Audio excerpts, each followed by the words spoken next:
Burro não é. Burro ele não é. E autoajuda é uma coisa que incomoda vocês ou vocês toleram bem?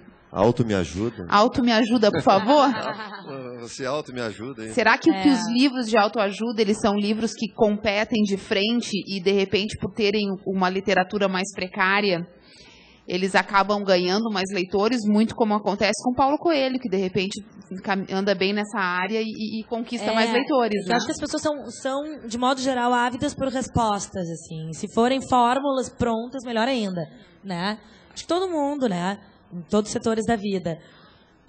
Então é um caminho muito fácil, assim, não sei, eu não gosto, obviamente, de autoajuda, eu não gosto. Acho absurdo estar abarrotando as livrarias nas partes dos mais vendidos, em tudo. Tem tanta coisa interessante, mas eu tenho a solução para isso, eu sempre falo, acho que a filosofia é a autoajuda que vale a pena, assim, porque como tem acontecido um movimento. O Luc Ferry, que veio para não sei se vocês ouviram falar, que veio para o Fronteiras do Pensamento, que é um evento fantástico, né, que tem acontecido, essas conferências. Ele, por exemplo, escreveu um livro que se chama Aprender a Viver. Aprender a Viver.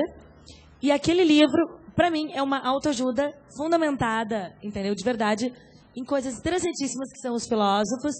Então, porque as pessoas não vão comprar, então, o Luc Ferry, né, que, de uma forma acessível, não é aquela linguagem dos filósofos que ninguém consegue ler, né? Essa coisa meio viajante na Torre de Marfim, assim, só para iniciados, que eu sou contra também.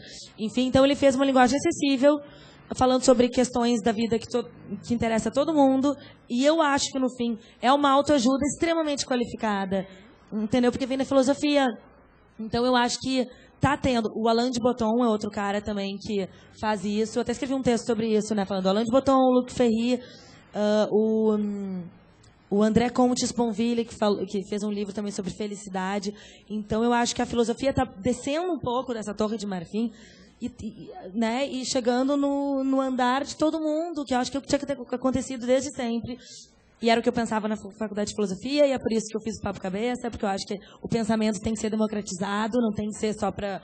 Não é difícil refletir sobre alguma questão, né? E as pessoas estão tendo mais acesso agora por causa disso, né? Desses filósofos que estão descendo uns degraizinhos. E eu acho que isso, de repente, vai ajudar um pouco a baixar um pouco a onda da autoajuda, que eu acho péssima, assim, péssimo. A autoajuda sempre me lembra a automedicação, entendeu? Ou seja, que é perigosa, né? E a questão é que que nem agora tem um fenômeno recente que foi aquele O Segredo, né? Vendeu muito o filme, o livro e tal, e eu fui ver para poder até ter uma opinião a respeito. E o que eles falam não é nada diferente do que muita gente já pratica como filosofia de vida, entendeu? Que a lei da atração é nada menos do que, resumindo, o pensamento positivo. Só que o cara vai lá e põe um invólucro diferente para tentar comunicar uma outra coisa e tal. Eu acho que é um fenômeno muito americano. Esses dias eu estava vendo um reality show, e eu sempre achei que americano se comportava como se estivesse no cinema.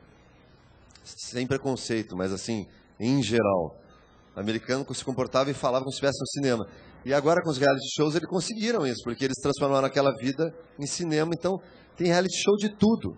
De tatuador, de construtor de motocicleta, então é tudo. Bem. E aí eu fui ver, era um jogador de futebol americano e uma menina, e eles estavam numa crise de relacionamento. O diálogo dos dois era de chorar, parecia duas crianças de 5 anos, só que elas estavam tentando decidir um relacionamento. Você estava certo, quero falar sobre isso, não quero falar sobre isso, eu acho que eu tenho... Cara, é um negócio absurdo.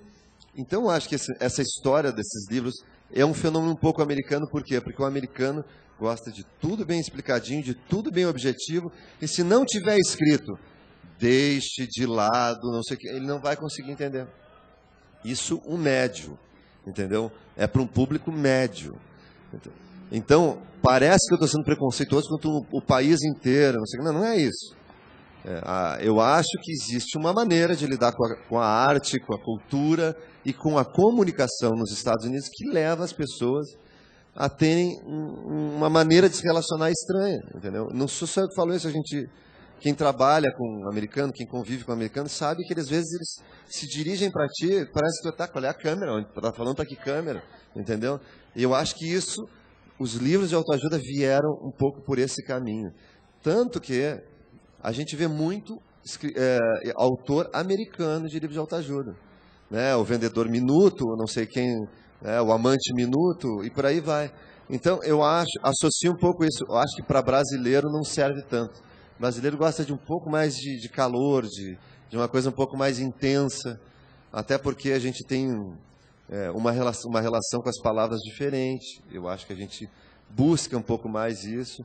Mesmo as pessoas mais humildes, que têm um pouco menos de, digamos, formação acadêmica ou formação escolar, elas tentam se comunicar de um outro jeito. Ela, para mim, é uma coisa que é uma qualidade que os latinos têm e que às vezes falta, e que eu acho